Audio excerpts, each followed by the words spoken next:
Okay, so we are here with Michael Max on Mason's Medicinal's Real Mushrooms Practitioner interview series. And Michael Max is the host of the Geological podcast, an amazing podcast. We'll put it in the show notes for everyone to look at and to search. It's just, yeah, it's quite the thing. I'll leave it at that. Michael is also the owner of the Yong Kong Chinese Medicine Clinic. And today he's here to do an interview with us revolving around everything to do with acupuncture, Chinese medicine, and we might get into some discussion on medicinal mushrooms as well. So, welcome, Michael. Thanks, Mason. Happy to be here. Yeah, it's a real pleasure to have you here. Um, I really have enjoyed the few podcasts that I've listened with you, and I actually saved a few more in my tab list today on ones I'm looking forward to getting into. Yeah, it just looks like an amazing spread of different elements of the world that you kind of situate yourself in. So I'm looking forward to diving into more of your work. And why don't we get started by you introducing yourself just a bit? And I'd like to know sort of your professional background from a more logical perspective, I guess, and then also from a more heart-based perspective on why you got into the work you're in. Okay, so I'm ostensibly an acupuncturist. That's what it says on my license. That's what I do. I also do Chinese herbal medicine. I've been at it for 20 plus years. I can't even remember now. Somewhere between 20 and 25 years. It's weird how as time goes on, the numbers just matter less and less. I studied in the United States, and then I spent some time in Taiwan, and I spent some time in mainland China. It's a funny thing. I was never that interested in medicine. For much of my life, medicine is something I actively avoided. I wanted nothing to do with it. I don't like being around sick people, and it just seems like a lot of trouble, and it just wasn't an interest. I think it's fair to say I had an active aversion to anything medical. But I had some issues with my health, and this is probably the story of many people. And you may even hear it today. Sometimes there's a little catch in my voice, especially around the change of seasons and things. Since I was a small child, I had respiratory issues. They used to be really, really bad. And a friend of mine badgered me into getting acupuncture at one point. Badgered me, like harassed me until I would do it. And I did, thinking it would fail, but it actually helped. And I just started using Chinese medicine at that point for my own health care because it was effective. It worked. And I don't like going to doctors. So I would just go to the acupuncturist. They would take care of me. I got better. At one point, I got curious about it. It's like, what the hell is going on here? This is like a few thin needles. I don't even like needles. I'm one of those super needle phobic dudes. I don't even like needles. And yet, the places that it took me and the ways that my body and my spirit and my mind all began to shift was fascinating to me. And so there's this question in the back of my mind like, what is going on with this stuff? How does this stuff work? And that led to beginning to read some books on Chinese medicine. And, it's one step in front of the other. I didn't even know I was on the path to learning to practice this stuff until I found myself in acupuncture school at one point just because I wanted to know more. I didn't even know if I'd finish acupuncture school. I just wanted to see if I could learn more. And if it kept calling to me, then I'd follow it. Well, that was a while ago. So I'm not one of those people that wanted to be a doctor. I'm not one of those people that was even interested in anything medicinal. But here I am. So it's been a very curious journey. Yeah, thanks for sharing. I always appreciate people's insights into their own journey. And I'm curious that calling that you kept following, can you describe that a little bit more? What that is like, what that feels like? Yeah. So I'm kind of an odd duck when you come right down to it. I've been reading a book on investing recently. Um, I don't have the title in front of me. I should. But I've been reading this book on investing. And it's not a how to book so much as it is kind of a profile of people that are really good investors. And they're all weirdos. They're all people that don't give a damn about what other people think about them. They're all people that are, I don't know if you could say that they're introverted, but they're fine with their own company and they're fine with their own thoughts. And, they're happy to sit down and just, pour through annual reports and things, much in the same way that I'm happy to pour through a book on acupuncture or herbs, you know, looking for something that might be helpful. So, one of the things about all these investors that are kind of profiled in this book. Again, it's not a how-to, it's more like a glimpse at the oddball personalities that can make millions of dollars because they're astute students of human nature and they don't care what other people think about them. I wouldn't say that I'm in that class. I wish I was to some degree, because then I wouldn't be so swayed by, whatever the opinion of the day is. But I've always been a person who needed to find something out for myself. I've always been like curious, like, like, don't touch that hot stove. And I'm like, well, why shouldn't I touch it? Oh, oh, that's why I shouldn't touch it. I've made a lot of trouble for myself in my life because I need to find things out firsthand. I was going to say desire, but I don't think it's desire. I think it's more the way I'm wired, of needing to find out in a very experiential way through my own experience, like actually putting skin in the game, not just in theory, but like put skin in the game to learn something, to find out if something is true or not. Is this for me or is it not? Is something that's kind of guided me ever since I was a little kid. I had to go find things out on my own. And sometimes that'll take you deep into the weeds and you find really cool stuff. And sometimes you're just a weirdo out at, the edges of things out in the weeds by yourself. So does that answer your question? Yeah, but it opens the door for so many more. But yes, it does. That's interesting. I'm happy you shared that little golden thread there of following your impulse or your curiosity, whatever that is that you do. I consider, yeah, a lot of people I interact with kind of the fringe people, and I can see the benefits of that whole experiential understanding of, yeah, just needing to know, I guess, and not in a controlling way, but more of a following that impulse, I guess. So, yeah, I appreciate your answer, is my long winded rebuttal, or not rebuttal, reply. Okay, so your curious mind, you got into acupuncture, you had some respiratory problems as a child, you got really interested in medicine, even though you weren't interested in medicine. Interesting. Okay. So, as you approached medicine from your curious mind and your own personal trajectory, what was it like starting out compared to where you are now? In some ways, it's not so different. That's a curious thing to say, but I think it's true. In some ways, it's not so different because for me, it's always been this process of, okay, there's this that I think is going on. Okay, so now what? Like, what next? There's this, and now what? I mean, it's much like treating a patient in the clinic. It's like there's this, whatever this is that they come in with, and now what? I've got an idea what might be going on with them. I do a treatment with acupuncture. I prescribe some herbs. Now what?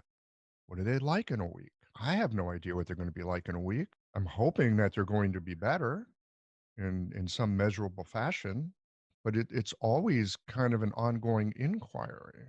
And I think it's one of the things that I really love about the practice actually is that you're never going to know it all, which is also the most frustrating thing, by the way. It's the greatest thing and the most frustrating thing. You're never going to know it all. It's it's like it's always up for grabs. I mean, no matter how long you've been practicing medicine, somebody new walks into your clinic and you're right back at square one. And there's something about being at that square one. There's something about being at that place of having to be attentive to what's going on. It's not a bad way to get through the day. Keeps life interesting, right? Like what's in my mind versus what's actually happening in reality. And can I tell the difference? Yeah, being attentive. In your attentive state, I'm sure you've been focused on certain patterns, rhythms that you see with people that come into you that have relatively similar concerns, but they're a whole unique human and a different person. So, following that attention or that attentiveness, what have you seen or been experiencing with people in terms of not trying to reduce them to symptoms or whatever, but are there any, I guess, patterns, or I guess we were talking about these reliable principles that you can sometimes depend on? Can you take me through that? Reliable principles. Well, the way that I work with both herbs and acupuncture these days, let me think about that for a second. So, when I think about principles, again, I practice Chinese medicine. So, there are a set of principles that underlie how every acupuncturist practices, right? There's this idea of five phases, there's this idea of six qi, there's this idea of yin and yang. There's some basic fundamentals that come out of Chinese philosophy, but it also thoroughly infuses the medicine. And those principles are fairly simple in some regard. Again, yin and yang is considered the base. Yin and yang, what's that? It's a plus or a minus. It's a here or a there. It's a us or a them. It's a male or a female. It's whatever polarity we happen to be focusing on, right? We live in this world of polarity. Actually, I think we live in this world of unity, but we tend to cotton more to the polarity. It's usually the polarities that cause us trouble, or we want to get something done about. And there's that very famous line from the Tao Te Ching about the one becomes a two, and the two becomes a three, and the three becomes a 10,000 things. In other words, becomes everything. And so there's those very simple principles. How much of that do I understand? I understand a little bit from my clinical practice. I'm not a philosopher, and I'm not like a feng shui expert or any kind of expert on Chinese philosophy. But I can say that the principles that come from that make it helpful. It gives some footholds in working with people and helping them with their health and their well-being, or sometimes just their life and how they're navigating whatever they're trying to navigate through. So that stuff is really helpful. Those basic Chinese medicine principles. Is it an excess condition? Is it a deficient condition? Sometimes when I get lost in clinic, I will go back to that rubric right there. This person in front of me right now, this back pain that they have. I saw someone yesterday. This was the very thing that I looked at. Is this guy's problem because of excess, or is this guy's problem because of deficiency? Right? Is it because he's weak, or is there a part of him that's overstrong and stagnated? Very important rubric to be able to work with. Because if he's weak, then he needs some tonification. And if he's strong and there's stagnation, you don't want to tonify that. You will make it worse, right? You need to bust up that stagnation. Again, some very basic principles of Chinese medicine that way. So I rely on those, and they're reliable in treating people in the clinic, and they're kind of reliable in just everyday relationships. They're elements of how nature unfolds, right? These are ways of talking about how nature unfolds. That includes us, our relationships, our families, our businesses, our practices.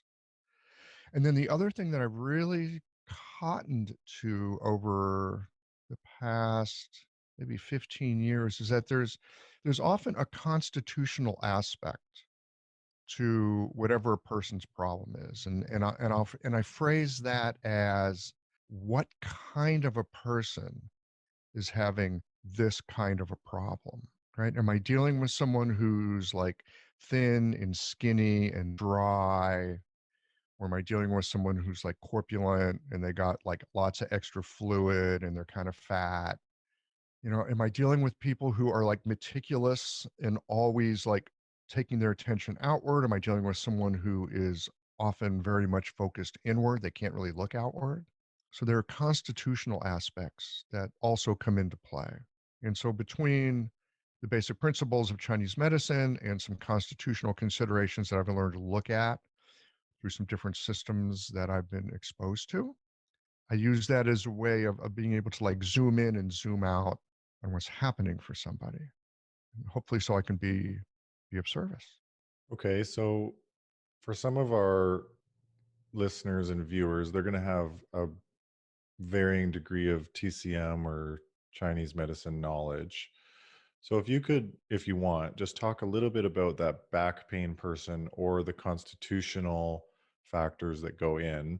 How does that show up with your practice, like with either choosing needle positions, choosing different herbs with different properties? How does that kind of come about in a case that you have? Oh man, that's a giant question. For maybe these people that have a slight or maybe no understanding of Chinese medicine or acupuncture. Yeah, I don't know if I can answer that question in a succinct fashion. What about in insuccinct fashion? I'll try to answer it in an insuccinct fashion. So, and what I would invite people to do who are listening is, whatever methods of healing that you work with at this moment, bring that to mind, because you're going to be more familiar with that. I'm going to talk about a few principles of Chinese medicine. Let's see if they hook in with what you already know. And if they do, then you can get a foothold on what I'm talking about. Otherwise, you can go pick up a book like Web That Has No Weaver, which was written over 30 years ago. And it's really, I still think, one of the very best introductions to Chinese medicine that's out there, because it'll give you a sense of the languaging and how we think about things. So let's ground this in clinical reality. I'm going to talk about the back pain person that I saw yesterday. And again, yin and yang. And within yin and yang, we can look at, is it hot or is it cold? Right? Some people talk about a hot, burning, stabbing pain. Some people talk about how, their back feels cold and it feels better when they put heat on it. And so with making a diagnosis in Chinese medicine, diagnosis is the most important part. How you treat it, there's a lot of ways to treat it. But the important thing is you first have to know what you're looking at. You have to be very clear in your mind what is the cause of this person's problem, or what's the probable cause. Your treatment is going to be a way of testing your hypothesis. In medicine, we talk about having a diagnosis. I think of it as a hypothesis. This is what I think is going on for this person. I'll get to treatment in a moment and why you need to be precise with it. But back to diagnosis. Is it hot? Is it cold? Do they feel better when they put pressure on it? Or do they feel better when there's no pressure on it? Again, is it better with ice? Is it better with heat? Are they worse with motion or better with, if they take a little walk around the block, do they loosen up and feel better? If the answer is yes, that's an issue where you've got stagnation. If they walk around the block and it's worse, oh, see, they're already weak and now they've walked around the block and now they're worse.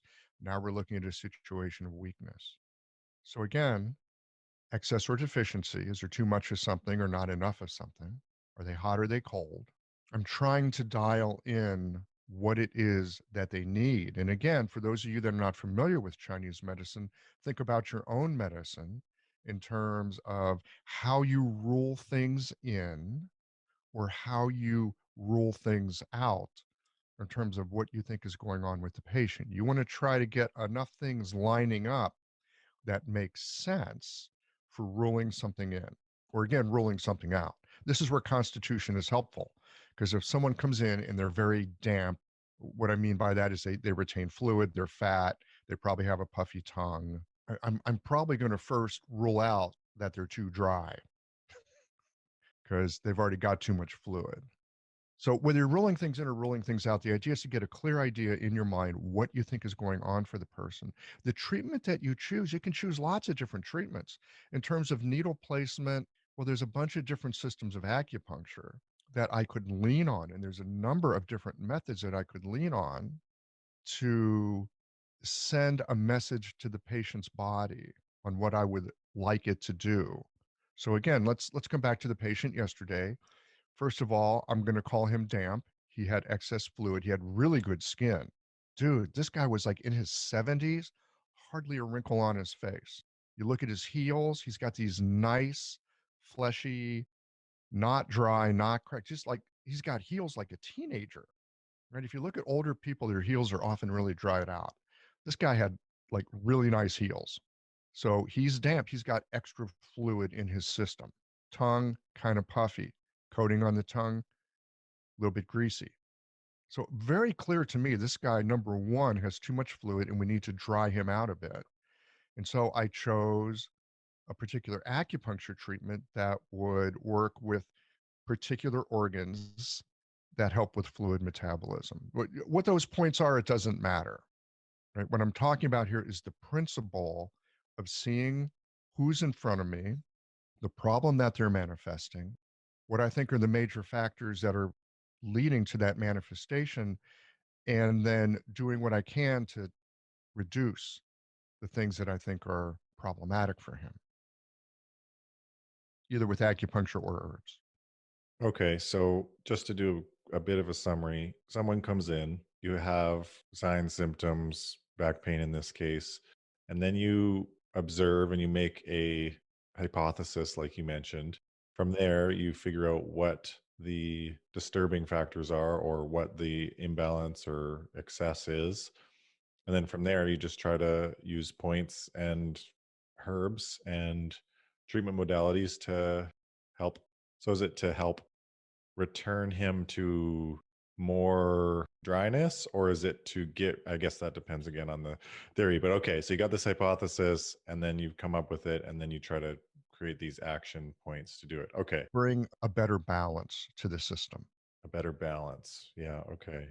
whatever that balance needs to be. When you're dealing with people, I want to know, or I don't want to know. I'd be curious to know. You can want. Wanting's okay. Wanting's a good thing. Thank you. Okay, I want this. I need more of that. I mean, it really is good to want things, and it's good to Yeah, know what you want because then you can just like go get it. yeah. Okay. I want to know, with you dealing with people, this case or other people. So you got the principles, and now how does the human spirit play into all of this? If you want to go there, how does you interacting with people on that human, energetic way, spirit way, looking at, them behind their concern, their facade of all these different things? How does the human spirit play in? I don't know. Okay, so this is one of these kinds of questions. I always get really squirrely around it. I'm very nervous talking about spirit. I'm very nervous about it because I can't say that I know much about it. And yeah, I mean, I'm one of those people where anytime that comes up, I'm always like a little, yeah, I don't know about that. It's such a big topic. And so I'm not sure how to answer that. I'm not trying to be coy here. I'm not sure how to answer that. At the same time, I think it's really important. I think it's vitally important.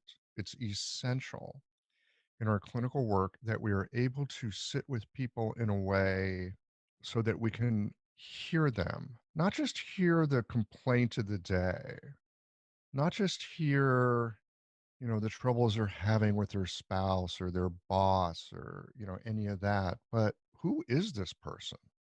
I am constantly coming back to like, well, who is this person that I'm sitting with? It's like, first of all, how'd they find their way to me? Who are they? What do they really want? What are they asking for? A lot of times people come in and they say, here's what I want. But that's just the story they tell themselves to get themselves in the door. I think there's all kinds of things that happen in human interaction when we just sit and we listen. I mean, we really listen. We're like open hearted, putting our story to the side, kind of listen to other people. And that's not just our patients, of course, that's like our spouses, it's our friends, it's our children, it's the neighbor that we actually don't like, but it would be better if we could listen to them.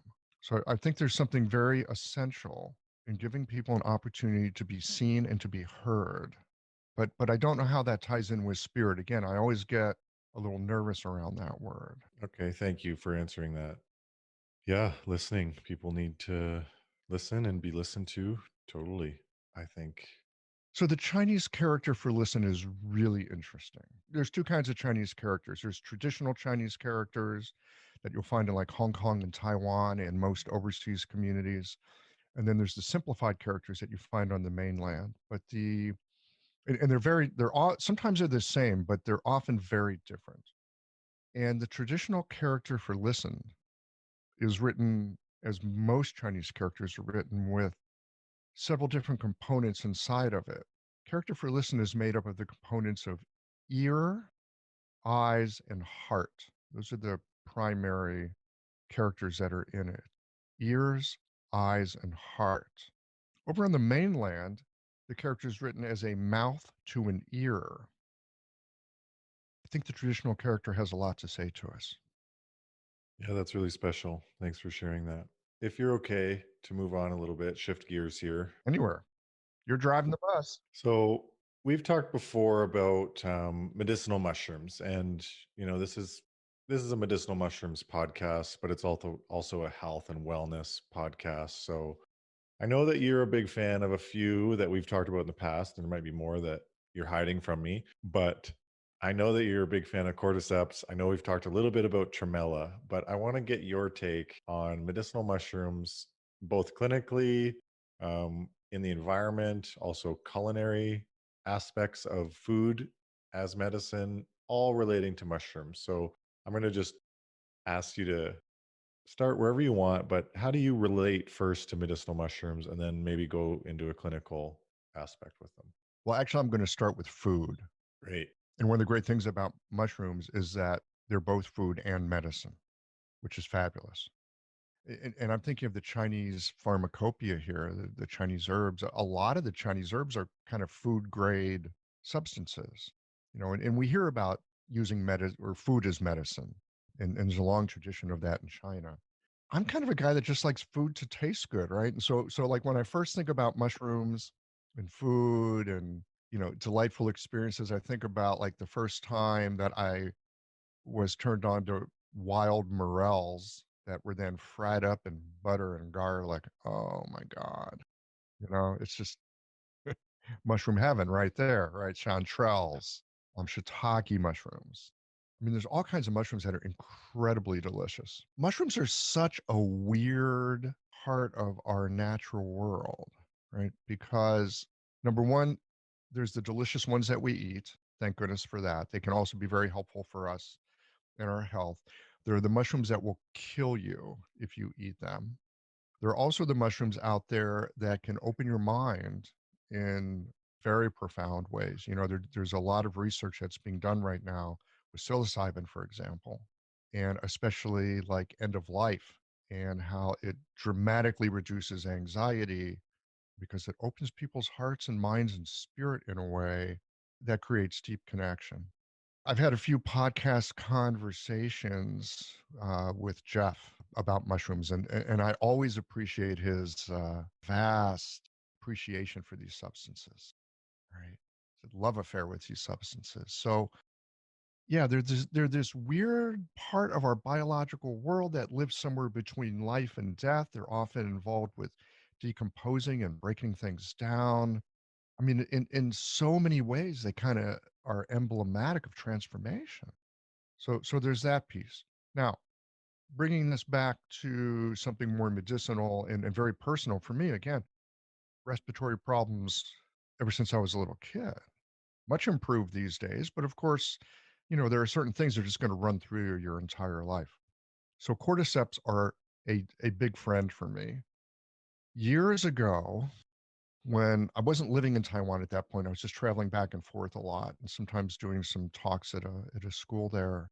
And I met this person who was working for a company who they were growing cordyceps in a laboratory type situation. And I got turned on to them. And their cordyceps smelled and tasted unlike anything I had previously tasted. Taking that particular cordyceps for a period of time dramatically shifted how my lungs were. And when I used that particular cordyceps, especially with people who had, I'm going to say, mild to moderate asthma, if they would take it on a regular basis, they would take a whole lot less of their inhalers. Sometimes they give it up. I mean, it made a dramatic, notable difference. And unfortunately, I lost contact with these people at one point, and I tried sourcing other kinds of cordyceps, which tasted like sawdust. I mean, I can remember one company in particular. It's like, oh, all organic and made in the United States. I'm thinking, great. And the stuff gave me diarrhea and it tasted awful. It was like, whoa, this is not like that stuff I had in Taiwan. This is a little plug for the Real Mushroom, our friends at Real Mushrooms. When I came across their cordyceps, it was like, whoa, this is like that stuff I had my hands on in Taiwan. Turns out it's Cordyceps militaris, which is a fantastic strain. I found it to be clinically very useful.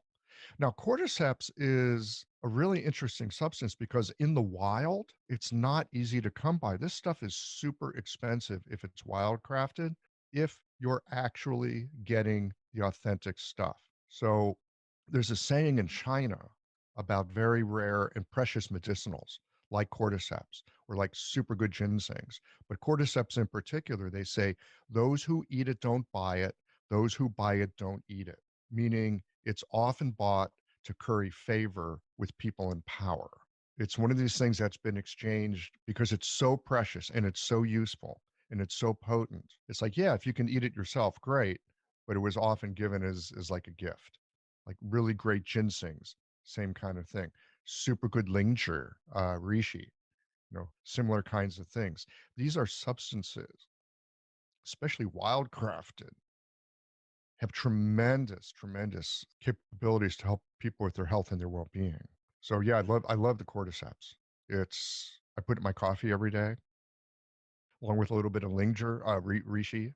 It's super good. I like the bitter flavor. The reishi is so nice, especially if you like the bitter flavor, which I do. And in Chinese medicine, we say the bitter flavor goes to the heart, helps strengthen Mm, the heart. And so good reishi is, it's considered in the Chinese pharmacopoeia, it's considered a spirit calming medicinal. I mean, of course, it does a whole lot of other stuff. And if you look at the research from Japan, it's quite amazing at the extensive therapeutic properties that this medicinal has. But in particular, from the Chinese medicine point of view, it's good for your spirit. Look, I didn't want to talk about spirit. Here I'm talking about spirit. What are you going to do? Contradicting myself again. Yeah. well, thanks for sharing your deep relationship with cordyceps. Sounds like it fits your constitution very well. So I'm happy to hear that that's a good support for you, and I'm sure a lot of other people with, similar needs, like you said, a lot of people with asthma or those people on inhalers that just need a little bit more of that lung support.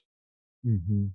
So, when I think of going to the acupuncturist or giving acupuncture or talking about how acupuncturists see the body, we think of harmonizing, or I think of harmonizing, I think of balancing.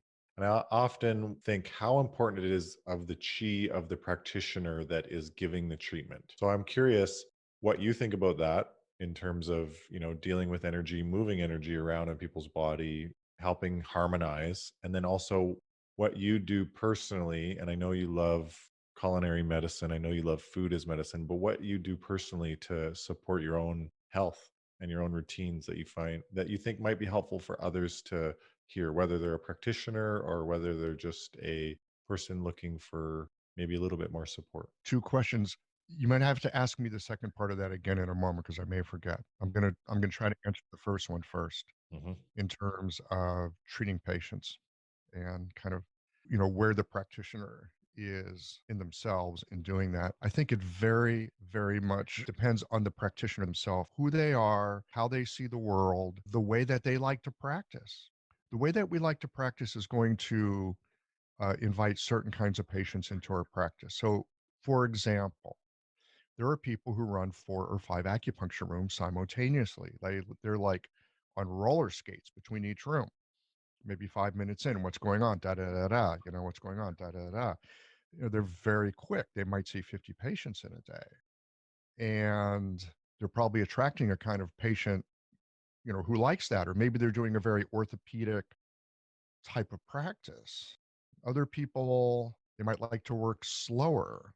Some people even will spend time doing acupuncture and like, really soft forms of therapy like cranial sacral work or Reiki.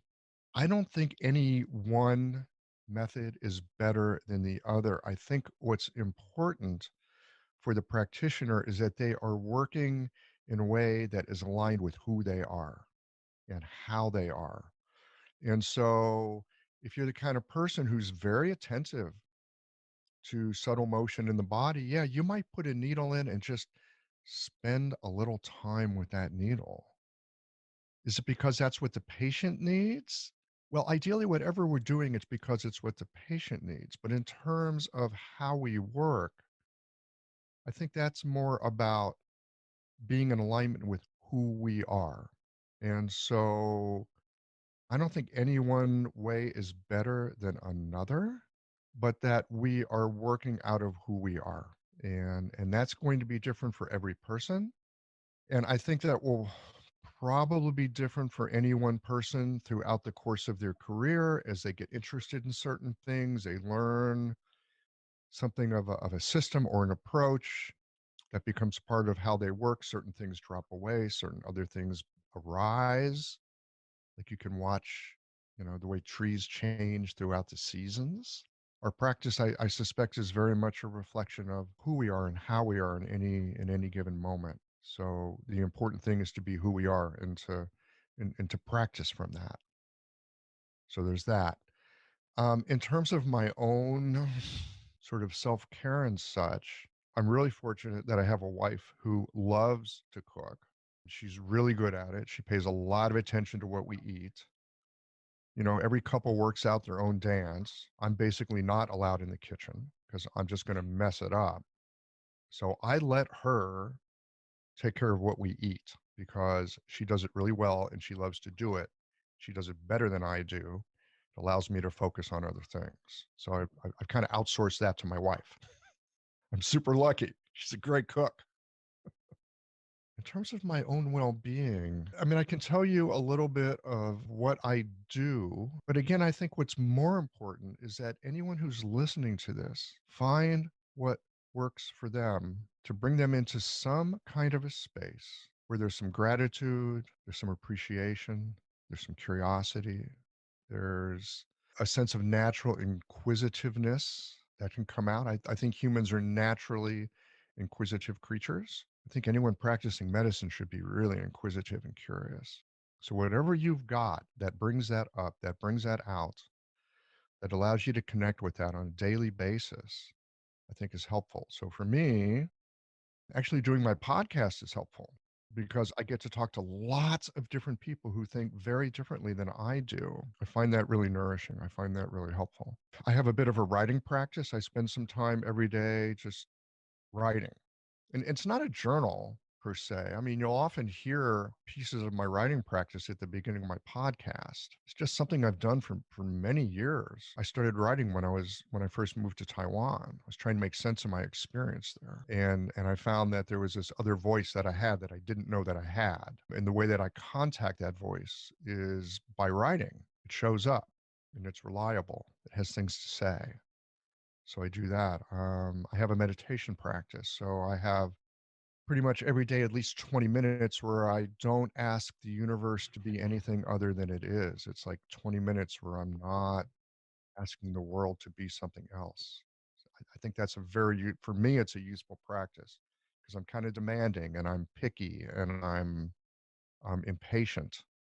And I often want the world to be other than it is. And so having a practice where I can just drop that and drop it and drop it and drop it and drop it for a period of time, I found to be very, very helpful. I don't have any particular exercise regimen. I try to walk. I've at times listened to the Tim Ferriss show over the years, and he always asks people, "It's like, well, what's your morning routine?" And it's like, "What's the breakfast of champions?" and things like that. I think that is a very, very individual thing, and it's up to every person to recognize what really feeds them, and gives them some quietude and gives them some initiative.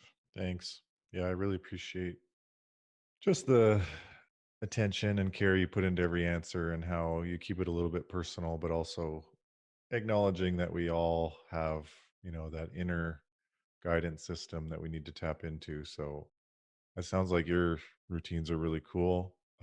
They really sound really nourishing for you, which I think again comes back to that individual piece of it all.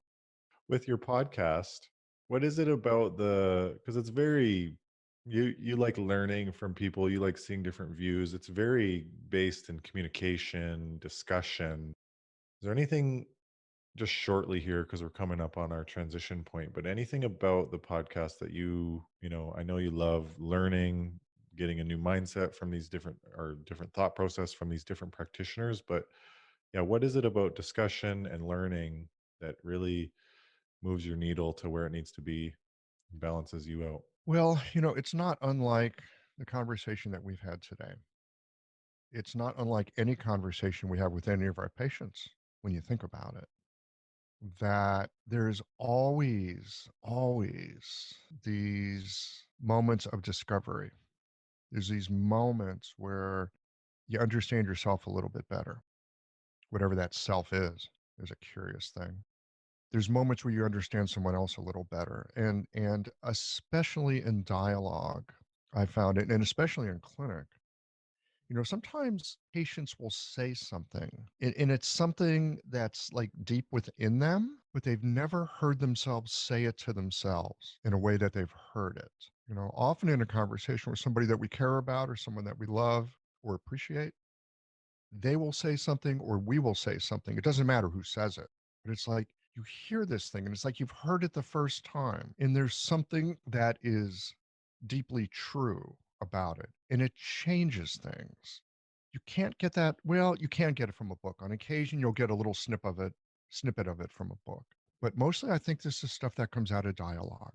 This is stuff that comes out of two human beings being together, and it comes out of dialogue. And one of the things that I found kind of funny, I take it as like a little bit of synchronicity. You know how you get a little synchronicity from the corner of your eye, and you go, "Ooh, I'm on the right track."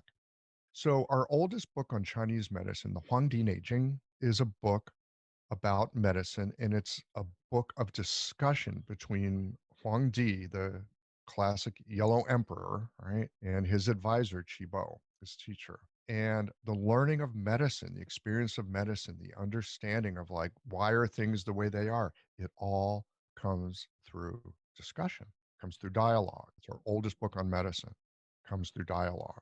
In Chinese medicine, we also have dialogue that runs through the centuries because any of the classic books or the old books, maybe they're not classics, but they've been around a long time, long enough for people to discuss them.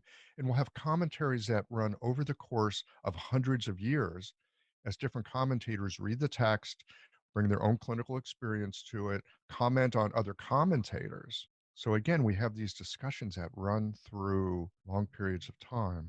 But back to the podcast, that's a discussion that's happening in real time at this moment, just like we're having this discussion today. Just like any of us, if you think about a conversation you've had with somebody you care about and it's made an impact on your life, there's something that happens in that. I guess the intermediate step there is language. So I've heard this from another person is that they hit a halting stop with learning more, especially within this way of knowing, because they didn't know the language. So going deeper into Chinese medicine, which I think you have as well with the language, that's a big part of it. Would you? I mean, I know you know the language, so I guess I'm just putting together. I'm just sort of integrating what you just said, and that language is really important, and that discussion point that two people meet at creates this emergence of dialogue and learning. But anyways, I'm just putting together a few things in my own orchestration here. So thank you for stirring up my knowledge and just how I'm sitting here today. And yeah, I really appreciate the journey that we've been on today. I want to be respectful of your time. So where can people find your podcast? Where can people find you in your clinic? How do they find you, Michael? Well, geological.com is the website. You can find the podcast wherever you get podcasts. You can pop that in the show notes page as well. My clinic is yongkangclinic.com. There's a lot of information about Chinese medicine over there. At least, I mean, it's written for people that are looking for help. Lots of different, short blog posts, if you will, on how Chinese medicine might be helpful to somebody. It's actually a great way to market your practice, right? A ton of blog posts with keywords that people will be searching for and try to be helpful. And so, and there's some of my own quirky views about medicine on there as well. So, Great, that's what we want. yeah, well, buckle up. I wanted to just ask you about the name of your clinic. Oh, Yongkang. What is it? I moved to Taiwan back in 2001 with the intent to learn some Chinese. And I found this great little apartment really close to the language school. I didn't want to have to get on a bus or anything. I just wanted to be able to walk to school. I found this great little apartment on Yongkang Street. And I had no idea what Yongkang meant because I was just learning Chinese. And one day I'm walking home from school and I'm looking at a street sign. And it was the corner of Yongkang and Jinhua. Now, Jinhua, I could read. Jinhua is golden flower. And I knew how to read that. So I'm looking at this, the street sign, Yongkang and Jinhua.